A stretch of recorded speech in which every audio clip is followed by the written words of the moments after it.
এই যে ভাই তোমার স্যান্ডেল হিসাব মারি হিসাব করে হিসাব তোমার এটা হচ্ছে 120 টাকা না না এটা 120 টাকা দেন মানে 100 টাকা ধরুন আরে শালা লাভ হবে না তো এই না 120 টাকা দিলে নিমুই না 100 টাকা ধরুন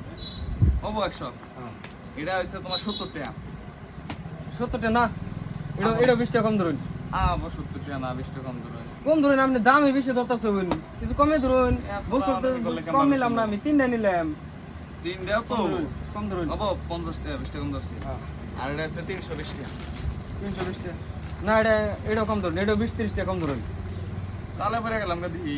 একজন বস্তু নিয়ে বেরলে দাম কমাইবই কমাইবো কম ধরুন দাম বেশি তো চাই না ও ধরুন আপনি ও ধরুন হবো এটা 20 টাকা কম ধরবে ব্যক্তি তো 20 টাকা কম ধরলো 300 তাহলে হচ্ছে 450 টাকা 450 টাকা 450 টাকা না উপরের 50 টাকা বাদ দিন আরে জ্বালা কেমন তাহলে বললাম ব্যক্তি মিলে ওর হিসাবে ধরলাম আবার বলে 50 টাকা বাদ দেন তোমার হিসাবে ধরলাম না না হিসাব আমারটাই ধরছি কিন্তু উপরে যে 50 টাকা হয়েছে ওই 50 টাকা বাদ দিন 400 টাকা দিন খাইজলামি করবো আইসি দেখি কেমন ভালো টাকা কাস্টমার কিনা ওর হিসাবে দাম ধরলাম তাহলে কি ও উপরে 50 টাকা আছে ওই 50 টাকা বাদ দিন আপনি 450 টাকা ভাই তুমি নিবে না পারো না নিলে তুমি যাও না নিলে তুমি যাও নিন না হ্যাঁ তুমি যাও নিন না না 400 টাকা দিবেন কি আবার আমি একবার না করে নাই জিগান তো লাগবেই এই খাইজলামি করবো আইসো